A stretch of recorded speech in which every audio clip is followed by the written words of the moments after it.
This is one of the most common questions I get in my practice, yet it's one people find hardest to ask out loud. Well, I'm Dr. Naraya Wolf, urologist and pelvic surgeon. And if you've ever had questions or concerns about intimacy, aging, or sexual health, I want you to know you're in the right place. We're here to help you understand your body with clarity, compassion, and absolutely no judgment. Let me share something that happened just last week in my office. A 73-year-old gentleman walked in. He sat down, looked at the floor for a moment, then said, "Dr. Wolf, I'm not even sure I should be asking this at my age, but..." He paused. "I still want to be intimate with my wife, but everyone around me says I should just let that part of life go. So I'm wondering, am I strange? Is something wrong with me?" I looked him in the eye and said, "You're not strange at all. In fact, what you're feeling is a sign of health." And I meant it. Desire doesn't disappear just because you've had more birthdays. Intimacy isn't just for the young. It's a natural, healthy part of being human at any age. So today, let's talk openly about what science actually tells us. How does intimacy affect your body and mind as you age? How often is normal? And what do you do when your body doesn't cooperate the way it used to? Let's start with something essential. What intimacy actually does for your health. What happens to your body? During intimacy first, let's talk about your heart. When you're intimate with someone, your heart rate rises. Blood flows more actively through your body. It's similar to taking a brisk walk or climbing a flight of stairs. Gentle cardiovascular exercise that keeps your system functioning well. Young. It's a natural, healthy part of being human at any age. So today, let's talk openly about what science actually tells us. How does intimacy affect your body and mind as you age? How often is normal? And what do you do when your body doesn't cooperate the way it used to? Let's start with something essential. What intimacy actually does for your health. What happens to your body? During intimacy first, let's talk about your heart. When you're intimate with someone, your heart rate rises. Blood flows more actively through your body. It's similar to taking a brisk walk or climbing a flight of stairs. Gentle cardiovascular exercise that keeps your system functioning well. Research from the UK found that people who maintain regular intimacy have a lower risk of cardiovascular disease compared to those who don't. Now, if you already have heart issues, you should definitely talk to your doctor first. But for most people, intimacy is actually protective for your heart. Next, your immune system. Studies show that regular intimate contact can increase levels of immunoglobulin A, an antibody that helps your body fight off infections. In simpler terms, it boosts your resistance to colds and other illnesses. So while washing your hands and eating well are important, staying connected with your partner may also help keep you healthier. Now let's talk about something even more important, your mental health. During intimacy, your brain releases endorphins, natural chemicals that relieve pain and lift your mood. As we age, many of us face loneliness. Kids move away, social circles shrink, work routines disappear. In that context, physical closeness with your partner becomes even more valuable. It reminds you that you're loved, that you matter, that you're not alone. For people struggling with low mood or mild depression, that sense of connection can be life-changing. And here's another benefit: better sleep. A lot of older adults struggle with insomnia. You lie awake at night, mind racing, unable to settle down.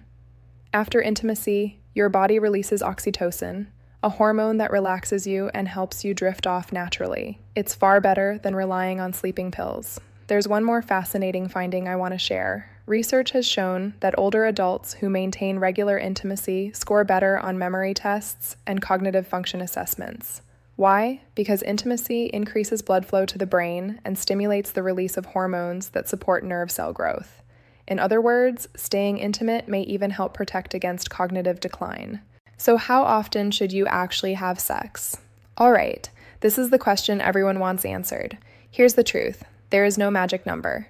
No doctor can tell you you should have sex exactly twice a week, or once a month is the right amount. That's not how it works.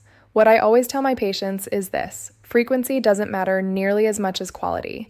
It's not about how often you have sex, it's about how fulfilling it is when you do, how connected you feel, how much you and your partner enjoy it. The American Psychological Association published a study that found something interesting. Having sex more than once a week didn't make people happier.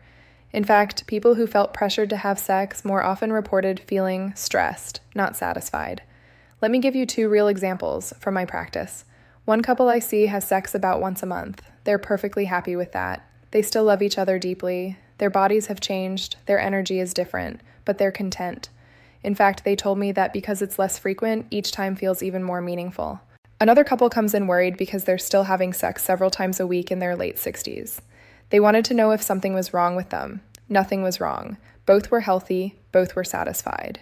The lesson: what works for you is what's right. Don't compare yourself to anyone else. Don't let society, friends, or some article online tell you what your intimate life should look like. Your relationship, your health, your desires, those are what matter. When your body doesn't cooperate. Now, here's where a lot of people run into trouble. I want to, but my body won't let me. Erectile dysfunction. Difficulty maintaining an erection. Loss of firmness. This is incredibly common. By age 60, nearly half of men experience some degree of erectile difficulty. By 70, it's over half. You are not alone. I had a patient recently, 76 years old, incredibly healthy. He exercised every morning, ate well, had excellent test results. But he was devastated because of this one issue. He said, Dr. Wolf, I still love my wife, but I can't perform. I feel like I'm failing as a husband. That broke my heart, because here's what I told him. This is not a measure of your masculinity, and it's something we can often fix. Erectile difficulties have many causes. Sometimes it's related to blood flow. Your blood vessels narrow with age. Sometimes it's nerve-related, sometimes it's hormonal. Conditions like diabetes, high blood pressure, and heart disease can all contribute. Certain medications can cause it as a side effect. The important thing is this: don't suffer in silence. Modern medicine has many effective treatments, medications, devices, therapies, but you have to talk to a specialist. Don't feel ashamed. Don't assume it's just part of getting old and nothing can be done. Help is available. You just have to ask for it. Intimacy isn't just intercourse. Here's something else I want you to understand. Intimacy doesn't only mean penetrative sex. As you age, the way you express closeness can, and often does, change. That's completely natural. You don't have to replicate what you did in your 30s or 40s. You don't have to chase some ideal you see in movies. Holding hands, kissing, embracing, giving each other massages, lying close together. All of these are profound forms of intimacy. I have a couple in their 80s who told me something beautiful. They said, Dr. Wolf, these days, our favorite thing is walking around the neighborhood together after dinner, holding hands. And at night, before we fall asleep, we hold each other. That feels better than anything we did when we were younger. That's mature intimacy. That's love that's evolved and deepened. Don't get stuck on whether penetration happens or how many times a month. Focus on connection. Focus on feeling close to your partner. That's what truly matters. What if you're single? Some of you might be thinking, but I don't have a partner. Is it strange that I still have these feelings? Not at all. Sexual desire doesn't disappear just because you're not in a relationship. It's a natural part of being human, at any age. If you're single, it's still important to maintain a sense of intimacy with yourself. That might mean taking care of your body, acknowledging your feelings, and yes, if it feels right, that can include self-pleasure. There's nothing unhealthy about it. In fact, it can help with stress relief and improve sleep. You might also meet someone new. These days, there are social groups, clubs, and communities for older adults. Falling in love later in life isn't unusual. It happens all the time. You're never too old to feel desire. You're never too old to seek connection. When partners have different levels of desire, here's another common challenge. One partner wants intimacy more than the other. What do you do when your desires don't match? My advice is simple. Talk to each other. So many couples avoid this conversation. They feel embarrassed. They assume their partner should just know. But silence only creates distance. One partner feels rejected. The other feels pressured. Resentment builds. Instead, sit down together and have an honest conversation. This is what I need. This is what feels hard for me. Can we try this approach instead? It's important not to ignore your partner's needs. If one person is constantly refusing, the other will feel hurt and unwanted. If one person constantly pushes, the other will feel overwhelmed. You have to find a middle ground that respects both of you. Maybe intercourse feels too difficult, but other forms of touch are possible.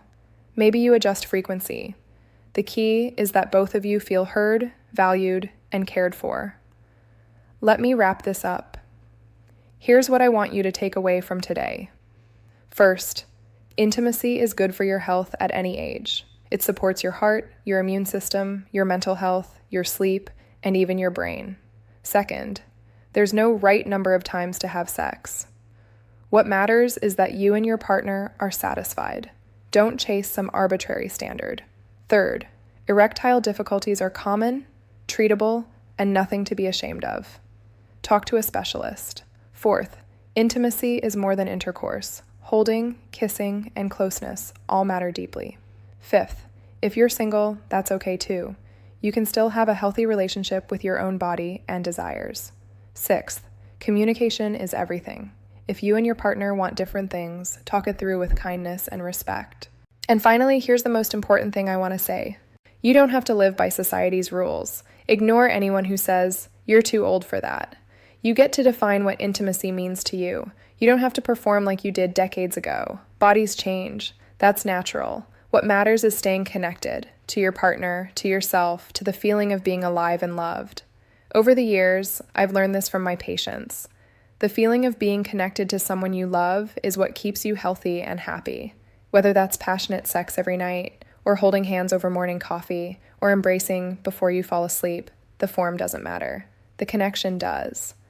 If you have more questions, or if something we talked about today resonates with you, please reach out to a specialist. Don't struggle alone. There's no shame in seeking help. Your health, your happiness, your intimacy, they all matter. Take care of yourself. You're worth it.